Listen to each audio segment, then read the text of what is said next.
قول عربی لفظ ہے۔ اردو میں ایک تو یہ بات یا وچن کے معنوں میں استعمال ہوتا ہے، جیسے بزرگوں اور عالموں کی کہی ہوئی دانائی کی باتیں قول کہلاتی ہیں۔ شاعری میں لفظ قول وعدہ، قسم، سوگند کے معنی میں بہت عام ہے۔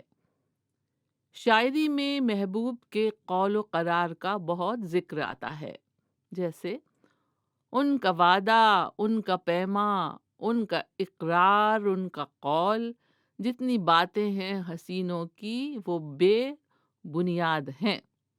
قول کے کئی محاورے ہیں، جیسے قول کا پکا ہونا، قول نبھانا، اپنے قول سے پھر جانا یعنی مکر جانا، قول ہار جانا۔ کسی کی تعریف کرتے ہوئے کہا جاتا ہے اس کے قول و فعل میں تضاد نہیں ہے، یعنی جو کہتا ہے وہی کرتا ہے۔ اور ایک جملہ کسی کی برائی کے حوالے سے بھی آپ نے سنا ہوگا، مجھے ان کے قول و فعل پر بالکل بھروسہ نہیں۔